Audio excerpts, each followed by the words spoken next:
Esas contradicciones lo que aconsejan es una reflexión, pero una reflexión centrada en la realidad. Nosotros podemos acometer el debate republicano desde distintas formas, y es muy necesario hacerlo en todas y cada una de las formas posibles, porque, porque se ha hecho muy poca pedagogía, porque se sabe realmente muy poco, porque cuando se sabe poco nos pueden sencillamente vender todo tipo de explicaciones superficiales o falsas. ¿Qué es lo que ocurre?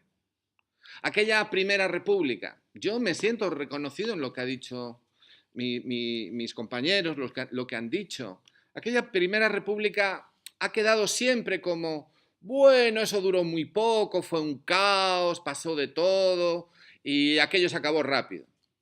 Claro, bueno, pero la pregunta que mucha gente de nuestra generación se ha hecho y que nos ha llevado en nuestras vidas a intentar responder a esa inquietud es, pero exactamente, ¿qué fue lo que pasó?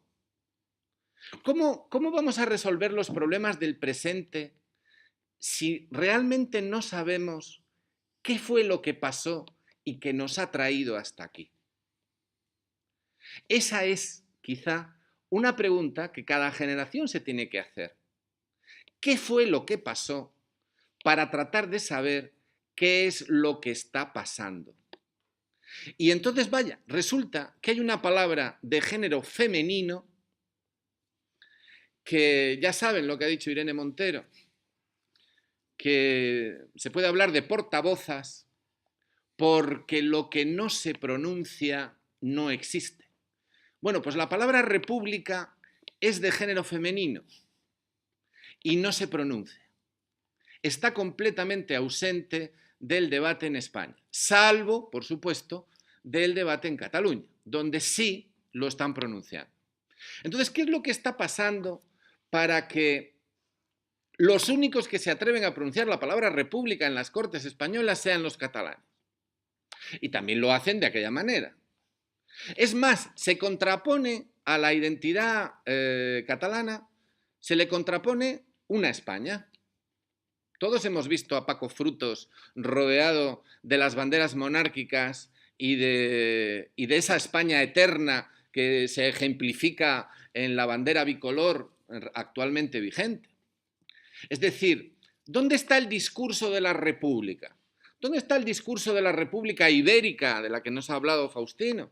¿Dónde está la España republicana, la España fraterna, la España de la igualdad política, la España antifascista, la España que supo luchar y que supo defender no un proyecto, sino todas las ilusiones bajo una única bandera que no negaba a las demás? Porque la bandera tricolor tiene una particularidad y es que no necesitaba para afirmarse negar la identidad de los demás.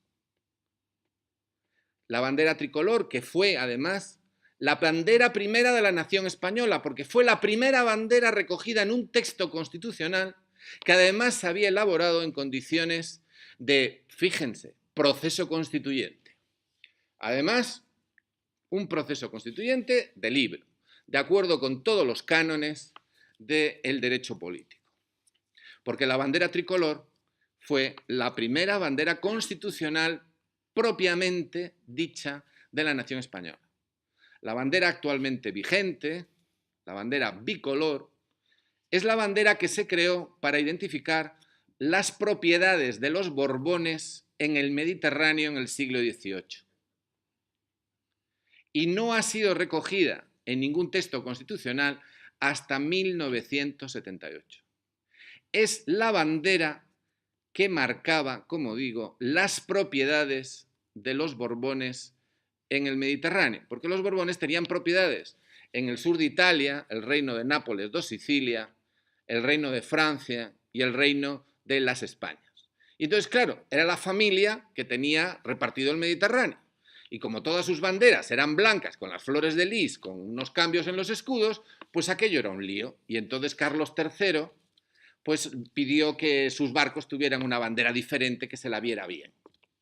Y ese es el origen. De la misma manera que el himno nacional no es un himno nacional. El himno nacional es básicamente un toque militar que señala la presencia del rey en palacio.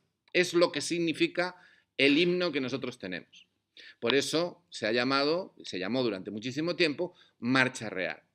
Pero nosotros tenemos hoy en día un país que desconoce, que es incapaz de leer los símbolos estos que se nos ofrecen cada día, porque estamos alienados de nuestra propia realidad.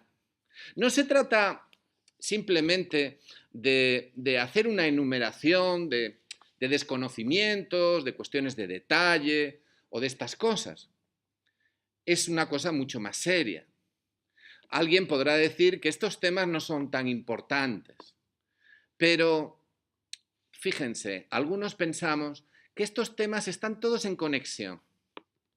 El otro día, Felipe Borbón le otorgó el Toisón de Oro a su hija. Y lo que ya fue increíble es la respuesta de los diputados de izquierda en el Parlamento español. Primero, ninguna respuesta. Eso fue la primera respuesta, que no hubo respuesta. Y cuando algún periodista preguntó en una entrevista que se le hizo a Cayo Lara o en algún otro comentario que se hizo, lo que hubo fue un total desconcierto absoluto, que lo que provoca es desesperación en quien pueda conocer las respuestas y risa en quien las conoce y otorga esos Toisón de Oro. Porque el Toisón de Oro es una seña de sumisión total al absolutismo del rey Austria. Es un ejemplo, es una condecoración que entrega, un emblema que entrega que entregaba Carlos V y que luego lo va a heredar la dinastía Borbón, y que está ligado a la supeditación total y absoluta a un monarca absoluto. Es una prueba de humillación colectiva. Y claro, escuchar a Cayo Lara decir que todos tenemos derecho a nuestro toisón, que esto es una discriminación, que hay que ver cómo es la monarquía esta que tenemos, ¿no? Que le dan un toisón a la infanta. Todos tenemos derecho a nuestro toisón. De verdad, se lo juro, ¿eh? Es decir, entonces, claro, cuando eso ocurre, te das cuenta de que tenemos un problema muy serio, ¿no? La España oficial tiene sus mitos. La España oficial realmente existente tiene sus mitos. Carlos V, el imperio. Claro, vas a Toledo y ves en Toledo que tienen allí el águila bicéfala esa puesta. ¿Pero eso qué significa? Eso es memoria histórica.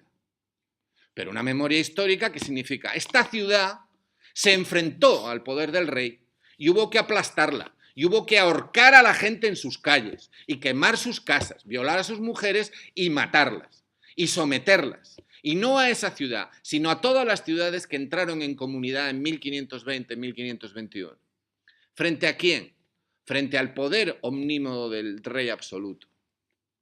Y después de aplastar esas resistencias, pusieron ese emblema en las puertas de las ciudades. Y esa es la simbología de la que se nos transmite continuamente. Cuando el rey actual plantea el aniversario de la policía como un acto institucional del Cuerpo de Policía Nacional, ¿saben qué fecha escoge? La formación del Cuerpo de Policía por Fernando VII durante la década ominosa. Nadie dice nada. Absolutamente nadie dice nada. El Día de la Hispanidad. El Día de la Hispanidad coincide con el 12 de octubre. La Virgen del Pilar, patrona de la Guardia Civil. Descubrimiento de América. Los buenos patriotas desfilan porque es el Día Nacional. ¿Pero cuál es el origen de la fiesta de la Hispanidad? ¿Por qué ese es el día?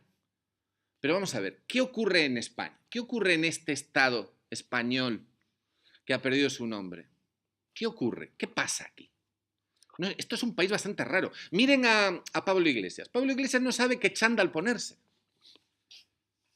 Ustedes saben que en Venezuela, Chávez y Maduro se ponen un chándal con la bandera, con los colores de la bandera de Venezuela. Bueno, pues eso es una cosa de marketing muy bien pensada. Ellos se ponen una ropa informal con la cual la gente del pueblo se siente identificada y que además utiliza los colores de la República Bolivariana de Venezuela. Y entonces están mandando un mensaje. Somos nosotros, somos el pueblo, es la República, es Bolívar, es Venezuela. Y tenemos que sentirnos orgullosos de nuestra identidad nacional. Eso es lo que hace Chávez, lo que hacía Chávez y lo que hace Maduro poniéndose ese chándal con esos colores. Esa es la lógica. Pero ¿cuál es el chándal que nos ponemos aquí? Bueno, el que se pone Frutos, el que se pone Ciudadanos, el que se pone el Borbón y el que se pone en todos los partidos del régimen, pues eso está clarísimo, es el chándal monárquico. Pero ¿cuál es el chándal que se pone la izquierda presente en las instituciones? Está clarísimo que Pablo Iglesias no sabe qué chándal ponerse. Si utiliza la bandera republicana, entonces el discurso es, eso divide, eso es algo que genera tensiones, eso es algo que no es incluyente. Ya lo expresó cuando era asesor de Izquierda Unida, porque no hay que olvidar que todo este grupo eran todos asesores de Izquierda Unida, y coincidió con el Mundial de Fútbol, se organizó en Madrid un acto por el cual se acudió a celebrar el Mundial, si ganábamos, con camisetas de la selección republicana. Es decir, de hecho fue un éxito de venta. Se vendieron montones de camisetas con la bandera republicana, que eran las camisetas tricolores. ¿Por qué? Porque claro, para muchos la República es su patria. Y aquel acto fue un éxito. ¿Qué ocurrió? Pues que llegaron muchos emigrantes ecuatorianos, peruanos, de otros países y tal. Y hombre, pues evidentemente si aquí tenemos problemas de identidad, pues no podemos pedirle al ecuatoriano que ha venido hace 5 minutos que esté al tanto de quién era Evaristo San Miguel, pues que es que eso no sería justo. Y entonces la gente llegó allí con su bandera de la que le habían repartido en el campo de fútbol, la bandera bicolor y tal.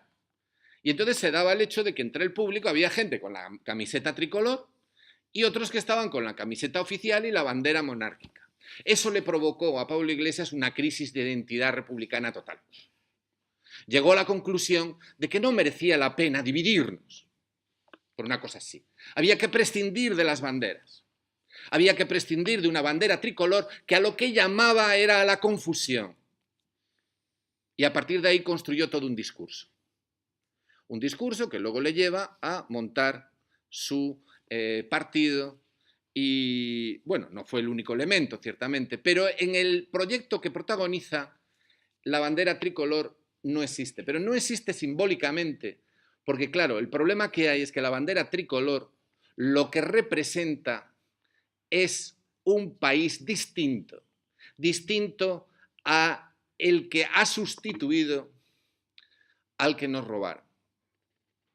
Es decir, la identidad española, ¿cuál es? ¿Cuál es la identidad española? La identidad española es el país sometido, el país vencido y sometido bajo el águila de los Habsburgo y los Borbones repartiendo toisones de oro. ¿Esa es la identidad española? La identidad española es la que tiene que someter a los asturianos, la que tiene que someter a los vascos, la que tiene que someter a los catalanes, la que ya sometió en su momento a los castellanos. La identidad española consiste, el nacionalismo español consiste básicamente en fastidiarnos a nosotros mismos, en someter a los propios españoles, mientras callan sobre Gibraltar, sobre la presencia norteamericana, sobre la pérdida de soberanía, sobre la incapacidad para defender el espacio estratégico español en su ámbito territorial y geográfico. Es decir, la misma derecha y la misma identidad española que se afirma aplastando a los que tienen una idea de España distinta, esa identidad, ¿cómo es posible que calle hacia las dependencias y las pérdidas totales de soberanía respecto de Estados Unidos, respecto de los grandes poderes económicos internacionales, respecto de todos esos poderes transnacionales que se plasman ahora en los tratados de comercio en la Unión Europea? ¿No será que aquí hay un problema más serio? Que hay un problema que tiene que ver no ya con identidades o con cómo me siento o cuál es el pijama que uso para dormir que me hace sentir bien. No, el problema no es ese. El problema es algo mucho más práctico, que tiene que ver con nuestras vidas cotidianas. Tiene que ver con nuestro trabajo, tiene que ver con nuestra vida, con nuestras expectativas. Tiene que ver con las condiciones materiales para la vida. Tiene que ver con eso. Porque la política, en última instancia, la política es un mecanismo, es una relación social que establecemos, que puede tener distintas formas, mediante la cual lo que hacemos es distribuir el acceso a los recursos que cada cual necesita para vivir. Esa relación social puede ejercerse de manera despótica, se puede ejercer de manera cooperativa, se puede ejercer de manera participativa, se puede ejercer de muchas maneras. Y la realidad es que en el Estado español realmente existente, en el que tenemos ahora,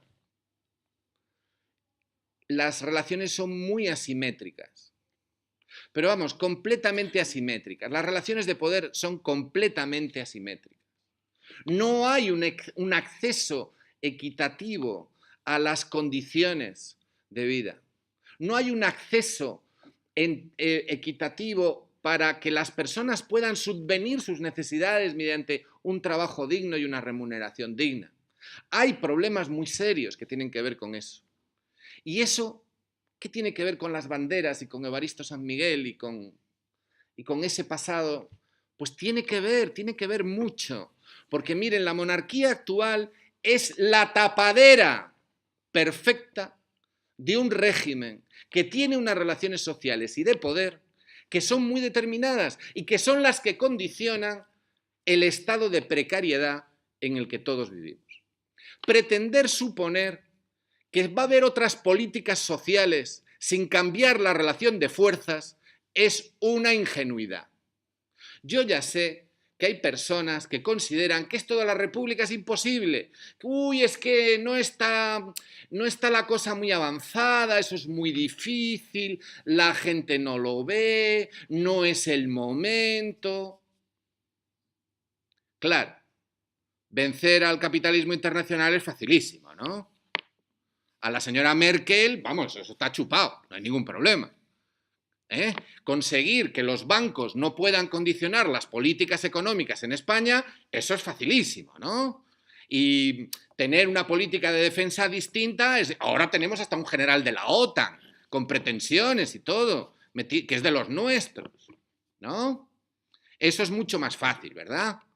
Es muchísimo más fácil salirse de la OTAN, mucho más fácil frenar a la Organización Mundial de Comercio, es mucho más fácil acabar con la impunidad del franquismo. Bueno, no, eso tampoco toca. Como tampoco toca el laicismo, otra palabra tabú.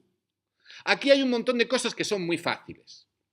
Otra política, otra economía, pero sin embargo hay cosas que son imposibles. La república es imposible. Pues miren, eso no es cierto. No es cierto en absoluto. No podemos echar la culpa a los otros. No se puede decir que el problema son que los demás no están preparados. Lo que tiene que preguntarse un cargo público o un dirigente político, si él lo tiene claro, tú lo tienes claro, tú tienes argumentos, tú tienes principios. ¿Cuáles son tus principios? Bueno, pues con esos principios acude a la escena pública y trata de reunir apoyos para hacer avanzar un proyecto. Y si es compartido, ese proyecto avanzará, porque esa es la forma republicana de hacer política. Luis habló de Álvaro de Albornoz. ¿Cuánta gente recuerda a Álvaro de Albornoz? Fue ministro de Justicia en el gobierno en el primer gobierno de la Segunda República. Fue el ponente que llevó adelante todas las leyes relacionadas con el laicismo y el que sacó adelante también el proyecto del nuevo Código Civil, con el divorcio y todas esas cosas. También fue ministro de Fomento. Álvaro de Albornoz escribió un libro sobre la historia del movimiento republicano en España. Lo publicó sobre 1927. Y él dice en ese libro lo siguiente.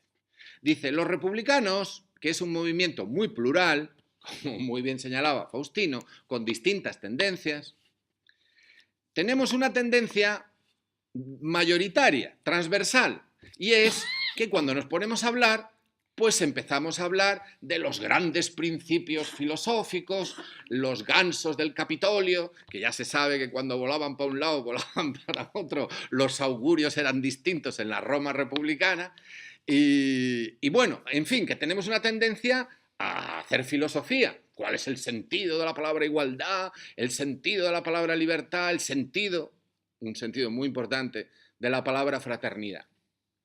Vale, él decía eso. Decía, lo reconozco, es cierto.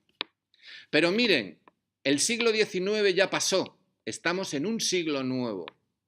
Y España ha cambiado, hay otros problemas sociales y otras prioridades. Hoy la opinión pública es fundamental. Y la opinión pública se expresa de muchas maneras. Tenemos que responder a lo que las personas necesitan. El republicanismo como proyecto, como objetivo, como ideología, como proyecto de Estado, logrará conseguir apoyos suficientes para transformar la realidad si logra responder a las necesidades efectivas del pueblo. Y eso significa que no podemos dedicarnos exclusivamente a hablar sobre los grandes principios o hacer completamente, simplemente discursos filosóficos. Una cosa es defender los principios y otra cosa es quedarse en su mero enunciado. Lo específicamente republicano es la acción republicana. Por eso se creó el Partido de Acción Republicana. El republicanismo es acción. Si no es acción, no es más que discusión filosófica. Claro, hablar de esto cuando resulta que los principios que predominan en la escena política española son los marxianos, los de Groucho Marx, ¿no? Estos son mis principios, pero si las encuestas me recomiendan adoptar otros, pues lo cambiamos. Porque claro, a todos ustedes que han estado expuestos al fuego, como todos, en España, vamos a ver, ¿pero realmente os creéis lo de la centralidad del tablero? ¿Os creéis eso? ¿Os creéis realmente lo de lo que la gente quiera?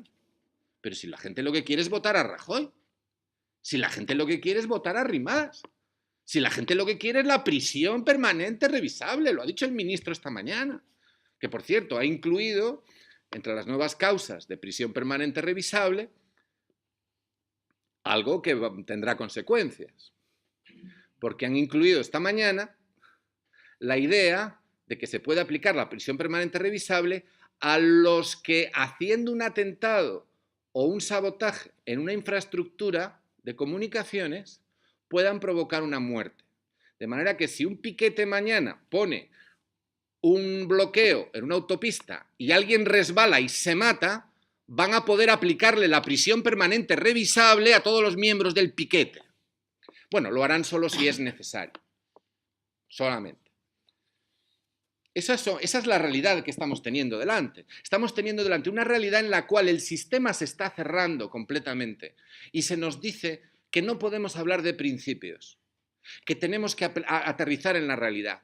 Pues miren, Álvaro de Albornoz, en 1926, ministro del gobierno de la Segunda República, ya dijo claramente que hay que responder a las necesidades del pueblo expresadas en la opinión pública y que el discurso republicano se tiene que concretar en medidas concretas, efectivas. Y él, que formó parte del gobierno, de la legislatura constituyente, él fue de los que elaboró una constitución, la de 1931, que no ha sido derogada legalmente, porque no ha sido derogada legalmente, en la cual los derechos que se reconocen en la Constitución son muy diferentes en su tratamiento de la Constitución de 1978. Lo siento por Julio Anguita, lo lamento, pero va a tener que recordar que la formación del espíritu nacional a la que acudió cuando era pequeño, se olvidaron de contarle que los derechos reconocidos en la Constitución de 1931 eran todos de la misma categoría. No había derechos de primera y derechos de segunda. Todos los derechos eran obligaciones constitucionales para el Estado republicano. Mientras que en la Constitución de 1978 hay derechos de primera y derechos de segunda. Los de segunda son meramente enunciados, son enunciativos. ¿Han escuchado ustedes a algún diputado de esa miriada de diputados que tenemos ahora, esos 71 diputados nunca vistos de Unidos Podemos, en los cuales se explique cuáles son las diferencias entre la Constitución de 1931 y la de 1978? ¿Alguien ha explicado alguna vez en televisión, en las Cortes, en la tribuna, en algún momento, que no es lo mismo una Constitución con derechos de primera y derechos de segunda que una Constitución donde todos los derechos tienen la misma categoría constitucional? ¿A que no? ¿A que no lo han hecho? ¿A que no lo han oído ustedes? Pues eso tendrá algún tipo de explicación. Hombre, puede ser que lo desconozcan. Pero cuando eres cargo público, el problema no es que ganes mucho dinero, ¿eh? El problema no es que un cargo público tenga un salario mayor o menor. El problema es que no se lo gane. Ese es el problema. El problema con el cargo público no es lo que gana, es que no se gane lo que gana, que no haga su trabajo. Así que uno ya tiene que empezar a preguntarse para quién trabajan algunos. ¿Cómo es posible que se haya reducido la lucha por la República a pasearse en los cementerios los 14 de abril, cuando eso es lo que quiere el régimen, cuando eso es lo que ha querido el franquismo durante 40 años y los 40 años de propina que han venido después? Quieren que asociemos la idea de república a las fosas comunes, quieren que asociemos la idea de república a las cunetas, quieren que celebremos nuestros 14 de abril en los cementerios, porque la izquierda realmente existente está tan troquelada por el franquismo como el resto del país.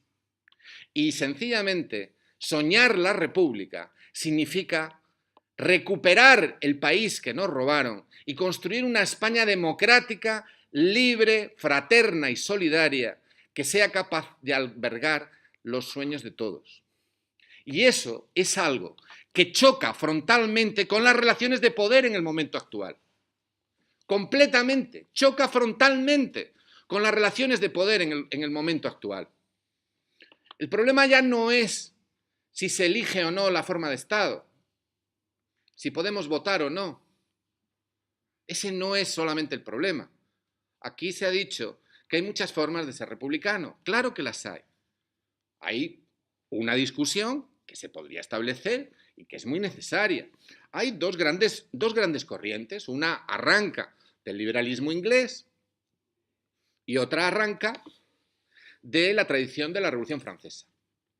Hay una tradición republicana, la norteamericana, que está entroncada con la británica, en la cual esclavitud y república podían coexistir. Fíjense qué cosas. George Washington tenía esclavos. Cuando en la Constitución norteamericana ponen nosotros el pueblo, excluyen, por supuesto, a las mujeres y también excluyen a los esclavos. No hay ningún problema. Bueno, sí, había contradicciones que acabaron estallando. La Revolución Francesa, de la que también se hace burla por aquello de las luchas internas, tuvo el valor de afrontar ese tema. Fue la República Francesa, fue la Revolución Francesa la que acabó con la esclavitud. Bueno, le costó la cabeza a Robespierre y a los demás, ¿eh?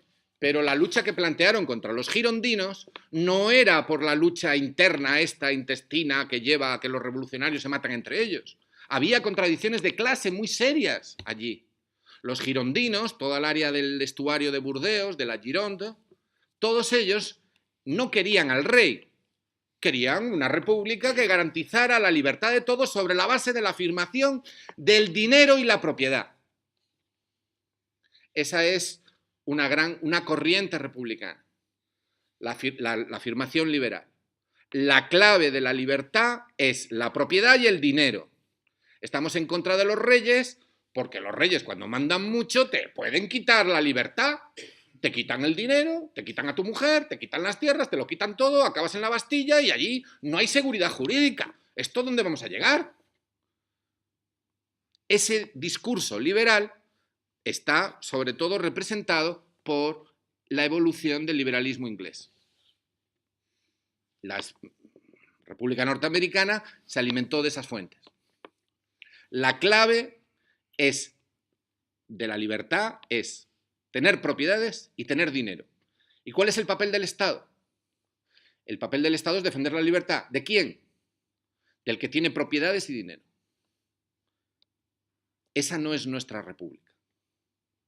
Hay otra tradición. Está el liberalismo y la tradición republicana democrática. La tradición republicana revolucionaria.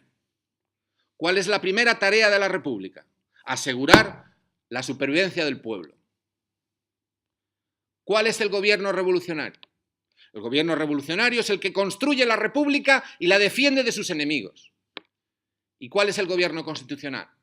El que administra la libertad y los derechos de todos cuando la república está a salvo. Ese es el planteamiento de Robespierre. Y la república tiene que liberar a los esclavos y tiene que dejar que la mitad del cielo, que son las mujeres, tengan su expresión. Porque ese debate sí se dio en el seno de la Revolución Francesa. Lo que pasa es que las contradicciones de clase fueron las que fueron. Y aquello acabó, pues como ocurre cuando las cosas vienen como vienen. El republicanismo es una ideología que es la abuela de todas las tradiciones de la izquierda. Durante todo el siglo XIX, el movimiento obrero y los sectores avanzados del republicanismo republicano lo que intentaron era, en un principio, hacer bien lo que la República Francesa no logró rematar. Las contradicciones, el progreso, el cambio, la transformación, la irrupción en escena del proletariado y de la revolución industrial y sus transformaciones sociales acabaron provocando una evolución muy intensa de todo eso. Y aparece la izquierda tal y como la conocemos. Pero a finales del XIX hubo en el seno de la Tercera República Francesa un debate muy serio entre los republicanos de izquierda, que protagonizó Jean Jaurès, que es una figura muy relevante, que era un republicano de izquierda, que planteaba que aquella república burguesa, y él era una persona que teorizaba la república burguesa, aquella república tenía que volver a su planteamiento republicano original. Y con ocasión de unas huelgas tremendas que hubo en el Midi francés, en el cual los soldados de la república dispararon a matar a los vendimiadores y a los jornaleros, y los mataron por decenas, le preguntó al presidente, que era muy masón él, y muy anticlerical, y muy laico, y muy republicano, que qué república es esta que se sustenta con las bayonetas manchadas con la sangre de los trabajadores que piden un trabajo digno y un salario digno. Y Jean Jaurès, que era un republicano de izquierda, creó la sección francesa de la Segunda Internacional y fue el fundador del Partido Socialista Moderno y el creador de la CGT. Pero él siempre fue un republicano. Es decir, hay una conexión entre la izquierda y el republicanismo. ¿Por qué? Porque sencillamente afirmar en la triada igualdad, libertad y fraternidad, afirmar igualdad es en sí mismo un programa político. Porque la igualdad a la que se refiere no es una igualdad de que seamos todos igual de guapos. O sea, cualquiera que nos mire verá que los de la mesa somos más bien feos. Es decir, pretender que podamos ser tan guapos como algunos de los presentes es que es imposible. O sea, esa no es nuestra pretensión. También se hace burla con esto. La igualdad de la que se habla en la ideología republicana es de la igualdad política. Y esa igualdad política es precisamente la que nos diferencia del liberalismo al uso, del liberalismo dominante.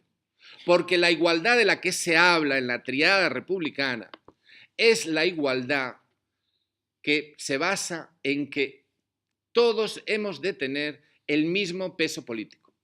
Es decir, tu dinero y tu propiedad no te da más derecho a influir más en la política. Vete a Andalucía, vete a hablar a la tierra de los terratenientes y dile al terrateniente que el más sencillo y modesto de los jornaleros tiene el mismo peso político que el hijo de la duquesa de Alba. Si eso no tiene contenido político, ya me diréis qué es lo que lo tiene. Nosotros podríamos emplear tiempo intenso en explicar muchas cuestiones, pero la cuestión fundamental es ¿qué pinta la República ahora? Bueno, pues yo quisiera acabar simplemente diciendo que para poder construir otras políticas sociales, para poder construir y aplicar políticas sociales que ayuden a transformar la realidad ahora en el sentido que se necesitan principios, se necesita firmeza, se necesita un objetivo y se necesita saber qué es lo que queremos y tener fuerza. Pero, ¿para qué? Para cambiar la relación de fuerzas. Y lo que os digo es, lo mismo que se opone al avance de la República es lo que se opone al avance de las políticas sociales que se precisan en el ámbito de la salud, en el ámbito de la educación, en el ámbito de la ecología, en el ámbito de la igualdad, en el ámbito de los derechos sociales, de las mujeres, de los jóvenes, de los pensionistas. Está todo unido. Y la palabra república no es más que la metáfora de la victoria del pueblo, del conjunto del pueblo, sobre la oligarquía, que tiene en la monarquía actual la tapadera perfecta. De manera que callar sobre eso es callar sobre demasiadas cosas. Y además hay una cuestión. La España realmente existente tiene mucho miedo a las palabras. Tiene mucho miedo a un debate en libertad. Por eso, los que proscriben algunas palabras son cómplices. Los que han expulsado a la República y el discurso de la República de los programas electorales, de las estrategias parlamentarias, del día a día en las Cortes, del día a día en la política diaria, los que renuncian a mencionar la palabra República, los que la ocultan, los que no la incorporan y no la explicitan, están siendo cómplices. Cómplices de un régimen que tiene en el silencio y en la complicidad su principal valedor. Y eso es un hecho. Nosotros queremos una república y la queremos ahora. Queremos una república sin impunidad del franquismo. Una república sin impunidad del franquismo ya permite clarificar muy bien la situación. Siempre te dicen, bueno, quieres una república, pero luego resulta, claro, es que luego viene Aznar y gana. No me sorprendería, ¿no? Una república sin impunidad del franquismo es, entre otras cosas, porque yo no estoy hablando de la república en abstracto. Yo estoy hablando de la república aquí y ahora. Estoy hablando de la república en España. Por cierto, en cada uno de los territorios de España se suele andar bastante bien sobrado de caciquismos, ¿eh? No se necesita importarlos de Madrid, ¿eh? Los hay por todas partes. Los hay por todas partes. Tenemos que vencer juntos. Tenemos que luchar juntos. Porque los enemigos los tenemos tanto cerca como lejos. Los tenemos todos en casa y también fuera, en las otras casas. Las luchas juntos permiten forjar lazos fuertes, importantes.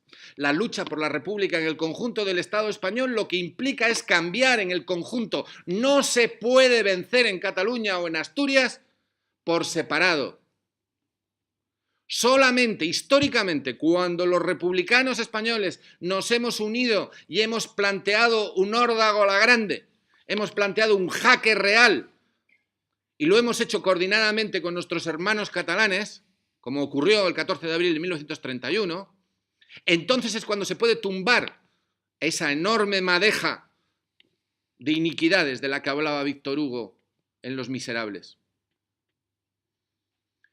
Hay un artículo muy bueno que explica qué pasó un 14 de abril, que lo planteó un diputado que luego Maurín lo explica muy bien.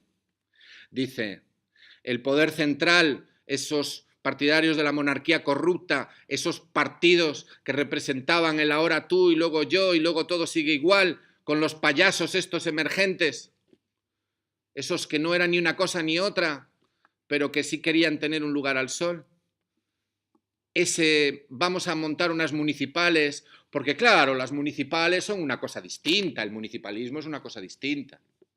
Maurín lo plantea, dice, el poder central corrupto perdió Barcelona. La derecha catalana corrupta fue derrotada. Y Madrid les hubiera podido vencer. La Esquerra Republicana, la de entonces, ganó. El Frente de Izquierdas ganó. ¿Pero cuál era el problema? El problema es que perdieron Madrid también. Perdieron Madrid. Y si el poder central pierde Madrid y pierde Barcelona, entonces no puede sostenerse. No se puede sostener. Si pierden en Barcelona pero mantienen Madrid, los aplastan, tal cual, que es lo que está pasando ahora. Por tanto, se han equivocado muy seriamente en Cataluña los que desprecian la República Española. No me extraña que la desprecien, porque no la encuentran en ninguna parte, no está presente en las Cortes. Eso es algo que algunos diputados catalanes nos han dicho. El problema es ¿dónde demonios estáis? Pues mira, en las Cortes no. En las Cortes no estamos. Esa es la clave. Nosotros queremos hacer política de Estado. Nosotros queremos derribar la monarquía y construir un Estado español distinto, nuevo. Y no comprendemos por qué cómo es posible que les estén metiendo en la cárcel y todavía se nieguen a negar la legitimidad al gobierno de Madrid. Pero vamos a ver, ¿qué más te pueden hacer? Pero si ya estás en la cárcel, hombre de Dios, Junqueras, por favor. ¿Cómo es posible que sigan aceptando la legitimidad de la Constitución del 78 con la cual les están metiendo en la cárcel? Es que dicen, no, es que es española. Bueno, pero es la que te están aplicando. ¿Qué pasa? ¿Que aceptáis la legitimidad de la Constitución del 78? Porque los republicanos españoles no, ¿eh? Bueno, los republicanos españoles que queremos derribar la monarquía y construir la república, claro. ¿Por qué digo que la república, el régimen actual es ilegítimo? ¿Por qué digo que la Constitución del 78 es ilegítima? Pues muy sencillo. Primero, porque la Constitución del 78 no derogó la del 31. ¿Esto se puede discutir? Pues yo creo que no mucho, ¿eh? Vayan ustedes al Boletín Oficial del Estado. Hay otra discusión también muy interesante, también de esta superficial. De esta superficial porque se trata superficialmente, nunca se penetra.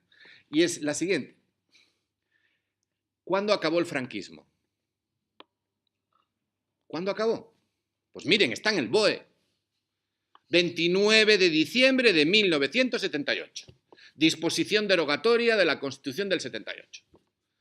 Quedan derogadas las leyes fundamentales del movimiento. Fin del franquismo. También queda derogada la ley de fueros de 1836 y, por si las moscas, la ley foral de 1877, 78, no sé cuánto. Es decir, que no se trata de, bueno, es que eso fue hace mucho tiempo. Dice, no. Puestos a derogar, tienes que derogar cualquier cosa que tenga que ver. Y entonces derogan las leyes forales por el tema foral, por el tema de los acuerdos vascos y todo eso. Es decir, en 1978 lo que se deroga es básicamente el régimen franquista. No figura, queda derogada la anterior Constitución Democrática. Eso no lo pone. Podemos hacer el seguimiento.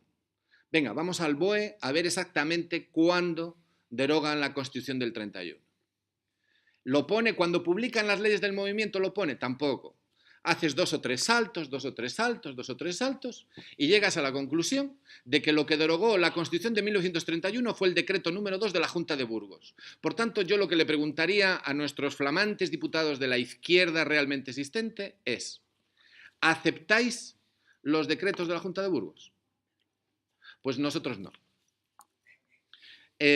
A partir de ahí quisiéramos ciertamente construir unas cuantas cosas, pero todas estas cosas que queremos hablar y que queremos decir y que queremos construir, las estamos empezando a hablar y a decir y a construir ahora. Así que quedamos, los que aquí estamos, a vuestra disposición para comentar lo que haga falta. Nada más, muchas gracias.